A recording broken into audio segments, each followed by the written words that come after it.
Sa pagpapatuloy ng ating kwento, makikitang isang shovel ang tanging dalang sandata ng ating bida. Na ikinainis na naman ni Numan. Sinabi ni Javier na ito lang pala ang ipinagawa nito sa kanilang blacksmith, isang solid na bakal na shovel. Na inakala naman ng Baron na isang biro o kalokohan na naman ang ipapakita ni Lloyd. Di ako naniniwalang isang kalokohan lang ang kanyang gagawin. Dahil sa mga ipinakita niya sa akin sa makalipas na isang buwan. Sabi ni Javier. Dagdag pa nito na ginagampanan ni Lloyd ng maayos ang kanyang training na halos hindi nagpapahinga, at pagkatapos ay tuturuan pa ang mga village engineer ng patungkol sa ondol, tapos babalik ulit sa pagpapractice sa paggamit ng espada bago ito matulog. Hindi ito gagawin ng isang tao para lang sa isang kalokohan. At natitiyak ko na si Master Lloyd ay sobrang seryoso dito, sabi ni Javier. Matapos nito ay isinigaw na ng Baron ang hudyat ng pag-uumpisa ng laban. Makikitang seryoso at handang-handa na si Numan. Samantala ang ating bida ay ang sagol ng posture. Galit na umatake si Numan at sinabing, pinaglalaroan mo ba ako? Pero kalmado at madali lang na sinangga ni Lloyd ang atake ni Numan. Naikinabigla ni Numan maging ni Javier at ni Baron Arcos. Muli na namang umatake si Numan at tulad ng nauna ay madali lang din itong nasangga ng ating bida. Hangang-hanga si Javier sa ipinapakita ni Lloyd dahil sa efficient movement nito na madalas ay matututunan mo lang sa tunay na labanan. Napatigil si Numan sa pag-atake dahil sa pagkabigla. Bakit parang gulat na gulat ka? Lahat ng lalaki sa Korean ay alam gawin ito. Ito ang essence ng makabagong pakikipaglaban, na tinatawag na bayonet training, sabi ni Lloyd. Sabay atake kay Numan na agad naman nitong naiwasan. Sinabi ni Lloyd na bagamat mabigat ay maganda naman itong sandata, dahil sa ang malapad na blade nito ay maaaring gawin bilang panangga, at kayang humiwa kahit pa makapal na ugat ng puno. At nagpakita pa ito ng isang kakaibang paraan kung paano pagagamitin ang shovel. Parang tipaklong ang loko, sinabi ni Lloyd na ang shovel na ito ay ang unang inihanda niya.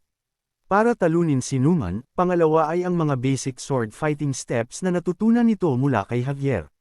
Dahil dito gulat na gulat si Numan dahil hindi nito alam kung saan ito kumukuha ng lakas. Pangatlo, ako at ang shovel ay iisa na. Kung kaya't mas lalo akong lumalakas kapag may hawak na shovel. Dahil sa mga approval rating ng mga key character kay Lloyd ay nagkaroon nito ng total na 97 na RP dahilan para may upgrade nito ang kanyang shoveling skill. Huminga ng malalim si Numan. Sabay sabing wala na itong ibang choice kundi gamitin ang skill nito ang mag-summon ng mana heart. At sinabing nag-uumpisa pa lang ang laban. Di nakaimik ang ating bida. Nang biglang umatake si Numan. Dahil dito ay nag-alala si Javier para kay Lloyd. At sinabing para sa mga walang skill ay tatagal ng 10 years at para naman sa mga normal na tao ay at least 5 years para makapag-summon ng mana heart. Kaya naman imposible kay Master Lloyd na salagin ang ganyang kalakas na atake. Galit na galit si Numan sa ginawa nitong atake at sinabing sabay na wawasakin ng sandata at ang ulo ni Lloyd. Nalubos na nagpakaba sa mga magulang ni Lloyd. Pero nasalag pa rin ito ni Lloyd, na talaga namang ikinabigla ni Numan. At dito sinabi ng ating bida na ang pang-apat na weapon na inihanda nito ay ang The Mana Conjuring, ang skill na nagpalakas kay Javier para maging pinakamalakas na tauhan sa kwento ng mundong ito. The Asheran Core Technique, kung saan ina-absorb nito ang mana na inilalabas ng kalaban. Gulat na naman ang gurang na si Numan. Sabay isang malakas na sampal di gulat ng shovel sa mukha, na nakapagpalipad ng ngipin nito. Uppercut mula naman sa hawakan at ang panghuling atake na nakapagpaluan ng mata ni Gurang Numan na tuluyang nakapagpabagsak dito. Natahimik ang mga nanunood sa laban at di makapaniwala na nanalo si Lloyd. Matapos nito ay idineklara na ng Baron ang pagkapanalo ni Lloyd. Na hindi naman matanggap ni Numan. Pero tila di pa dito natatapos ang ating bida kahit pa sinabi ng tatay nito na tapos na ang laban. At pinaghahampas pa rin si Numan. Hanggang sa awatin na ito ng ibang sundalo. Napasabi na lang tuloy si Bayer na nawala na naman si Lloyd sa kanyang sarili. Pero para kay Javier sa nakikita nito ay sinasadyang patamaan ni Lloyd lahat ng bahagi ng katawan ni Numan. Sa ganyang kakalmado na itsura, parang alam na nito kung ano ang magiging resulta ng laban, na parang alam na nito lahat-lahat. May pagdududang sabi ni Javier sa sarili. 15 days bago maganap ang duelo. Dito na ipinakita na si Lloyd ay sinabi kay Javier na turuan ito ng Asheran Core Technique. Naikinabigla naman ni Javier.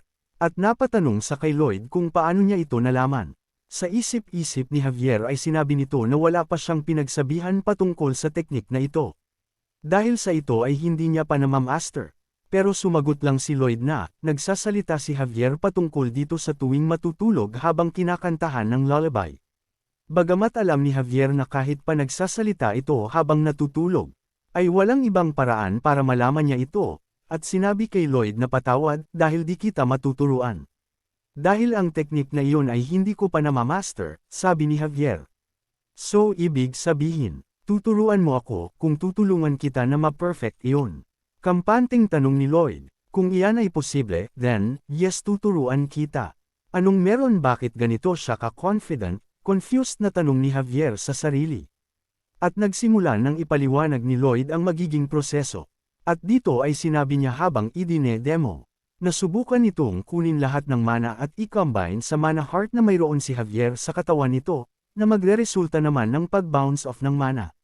Dagdag pa nito na ang naiisip ni Javier sa mana na galing sa labas ng katawan ay itinuturing nito na isang foreign objects, kaya naman dapat daw palitan ni Javier ang paraan nito sa pag-combine, at isipin ito bilang isang absorb na mana sa kanyang mana heart. Matapos ng paliwanag ni Lloyd ay agad na sinubukan naman agad ito ni Javier. At sa oras na din na yun, ay na-perfect na niya ang Asheran Core Technique. Kung saan matagal na niya itong pinapractice ngunit din ito ma-perfect. Matapos nun ay patuloy na tumaas ang RP ng ating bida mula kay Javier. Matapos ng flashback ni Javier, balik sa current time, patuloy pa rin sa pagsigaw ang Baron sa pagpapahinto kay Lloyd. Habang sinasabi nito na hindi nito hahayaan na sirain ang karangalan ni Newman bilang isang commander ng Knight. Tumigil si Lloyd at napasabi na, karangalan ng Knights na ito. Sabay turo sa lamesa at sinabi ni Lloyd kung talaga bang karapat dapat si Newman sa mga salita ng Baron. Dito ay nakita ng Baron ang mga sulat. Sinabi ni Lloyd na ang mga sulat na iyon ay sulat mula kay Newman at Tordes. Si Tordes ang tao na nanloko sa Baron sa real estate deal nito. Dagdag pa nito na sa mga sulat na ito, ay pinag-usapan lahat ng mga bagay tulad ng financial, katayuan ng kanilang bayan at maging ang pamumuno sa kanilang nasasakupan. Nagulat si Newman na nakita ito ni Lloyd bagamat itinago niya ito. Pero sinabi ng ating bida na nakita rin naman ito ni Javier sa libro kaya alam niya na ang tungkol dito. Kaya inutusan nito ang alagang si Pudong na kunin ito, gabi bago mag-umpisa ang duelo ng dalawa.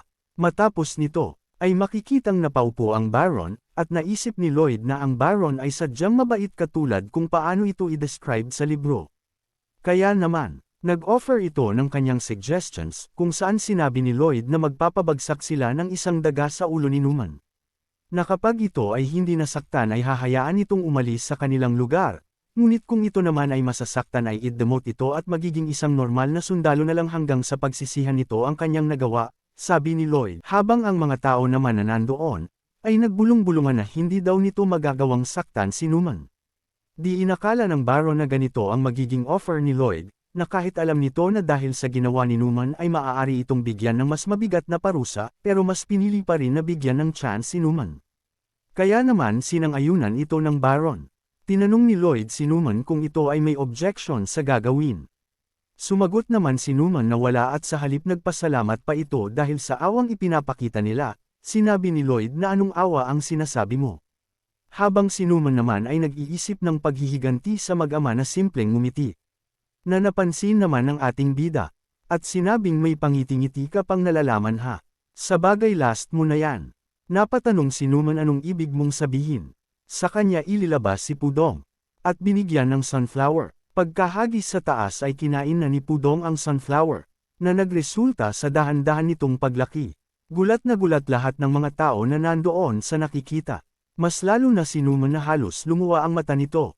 Sabay boom. At dahil dito ay isang mansanas na nabubulok ang biglang naglaho. Maraming salamat sa panunood, sana ay suportahan po ninyo ang channel at ang ginagawa ko. Dahan-dahan ko pong i-improve ang paggawa ko sa mga video na tulad nito. Muli maraming salamat po. Please subscribe.